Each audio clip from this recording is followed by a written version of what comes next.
It was late October, the kind of crisp fall evening where the air bites your skin and the smell of decaying leaves lingers. I was heading to a remote cabin in Maine with my 3 friends, Andrew, Lisa, and Derek, for what was supposed to be a weekend of hiking, drinking, and fishing. The cabin belonged to Andrew's uncle, who hadn't used it in years. It sat at the edge of Stillwater Lake, an isolated body of water that mirrored the dark sky. The trip was supposed to be a break from reality, but as soon as we pulled into the driveway, something felt wrong.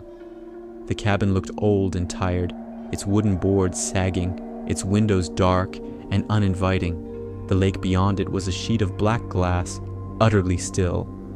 "Looks like it's been abandoned for decades," Lisa muttered. None of us disagreed. Andrew led the way inside, fumbling with an old key his uncle had given him. The door creaked open, revealing a dusty interior that smelled of mildew and something metallic. "Cozy," Derek said, his sarcasm failing to mask his discomfort. The cabin had one main room, a tiny kitchen, and a loft with 2 beds. A stone fireplace dominated one wall, and a threadbare rug covered the creaking floorboards. I glanced at a series of old photographs on the mantel, black and white images of a family fishing and smiling near the lake. Something about their faces gave me the creeps. Their smiles were too wide, their eyes too sharp, like they were laughing at some terrible secret. We unpacked quickly, deciding to explore the lake before dark.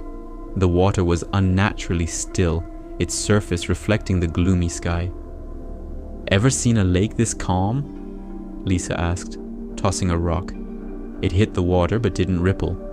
It sank without a sound, vanishing into the depths. "That's weird," Andrew muttered. On the far shore, something caught my eye, a dilapidated boathouse, leaning precariously over the water. "We should check that out tomorrow," Derek suggested, but his voice wavered. I agreed, though I couldn't shake the feeling we were being watched. As we turned to head back, a faint ripple moved across the lake, though there was no wind. It was gone as quickly as it appeared, leaving the water eerily calm once more. The next morning, we made our way to the boathouse. The walk around the lake was quiet, too quiet. No birds sang, no insects buzzed, and the only sound was the crunch of leaves underfoot. The boathouse came into view, its roof caved in on one side. It looked ready to collapse into the lake. "Careful," Andrew warned as we stepped onto the rickety dock. The wood groaned under our weight. Inside the boathouse, the smell of rot was overpowering. A single rowboat hung suspended from chains, its hull riddled with holes. Lisa spotted something in the corner, a bundle of old fishing nets and a rusted tackle box. She picked up the box and opened it, revealing a handful of lures and a photograph. It was water-stained but legible, showing a group of people standing on the dock outside this very boathouse. They looked like the family from the mantle photos, but something was off. Their faces were blurred, like the camera had captured them mid-movement, only they weren't moving. "What the hell?" Lisa said, holding up the photo. "That's creepy," Derek said, stepping closer. He pointed to the far left of the photo. "What's that?" I leaned in and felt my stomach drop. Standing in the background, partially obscured by shadow, was a figure.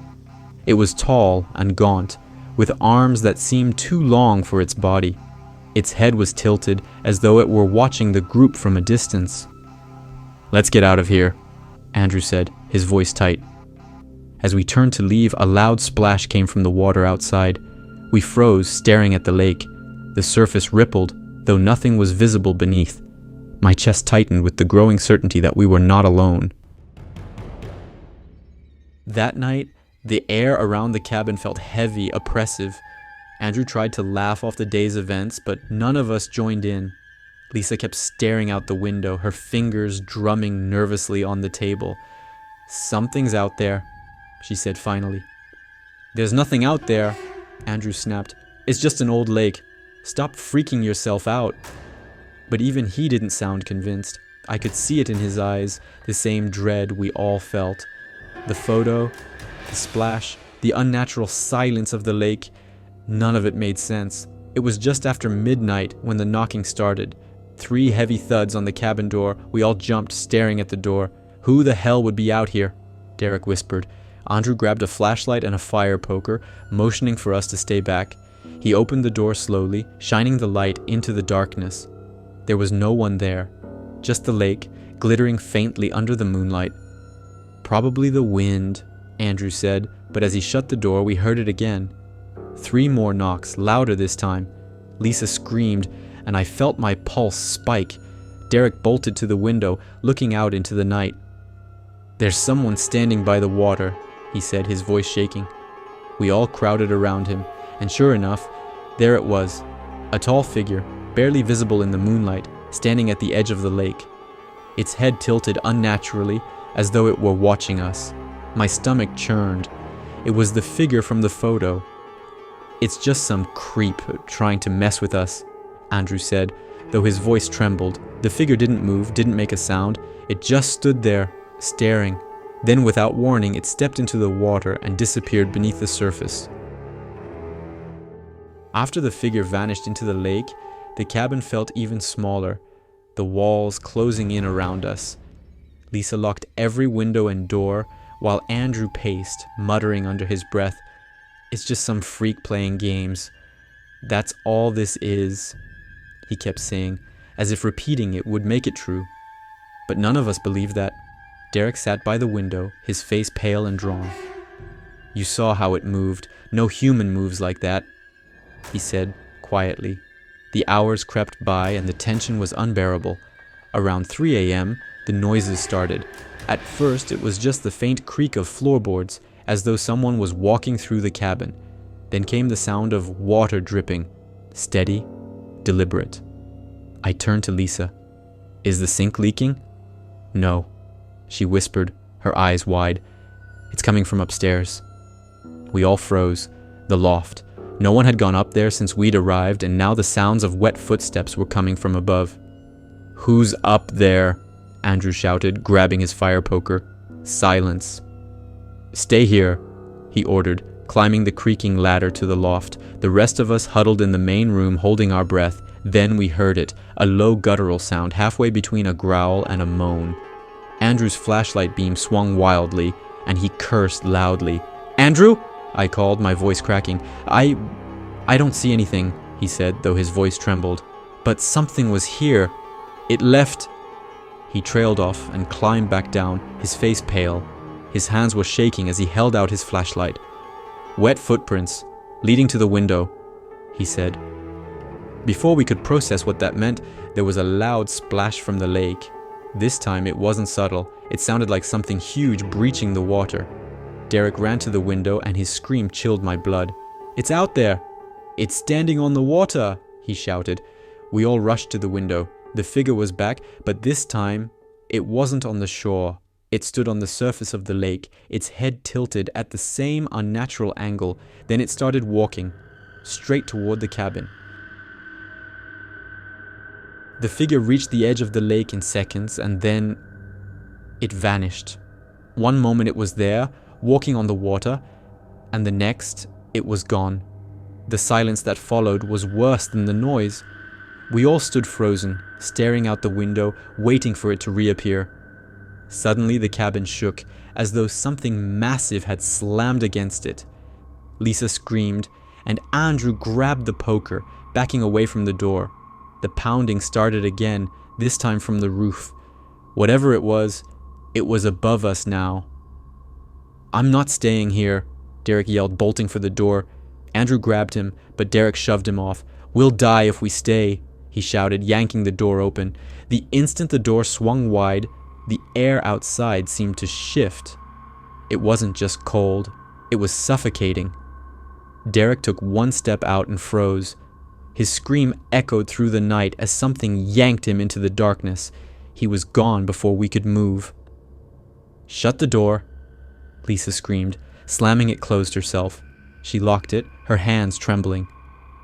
"We're next," she whispered, tears streaming down her face. "It's going to take all of us." Andrew and I tried to reassure her, but even we couldn't believe what we were saying. The sound of footsteps circled the cabin, slow and deliberate. They stopped at each window, pausing just long enough to make us feel like it was staring in. And then the whispers started. At first, they were faint, like the wind, but they grew louder, overlapping until it sounded like a dozen voices, all murmuring at once. I couldn't understand the words, but the tone was unmistakable, mocking, taunting. "It's inside," Lisa whispered. I turned to her, confused, but then I saw it too. Shadows were moving across the walls, long and spindly, twisting in ways that didn't make sense. They weren't ours. The whispers stopped abruptly, replaced by a single loud growl. The shadows surged toward us, and the oil lamp flickered and died, plunging us into darkness. I don't remember how long we were in the dark. It felt like hours, but it could have been seconds. The only sound was our breathing, ragged and panicked. Then came the scratching, faint at first, like claws dragging across the walls. "We have to get out of here," Andrew hissed, his voice barely audible. "We stay, we're dead." "How?" Lisa whimpered. "Derek's gone, and it's waiting for us out there." Andrew moved toward the window, peering out cautiously. "It's quiet now," he said. "We make a run for the car, together." I nodded, though my legs felt like lead. Lisa was shaking her head, tears streaming down her face. "I'm not going out there," she whispered.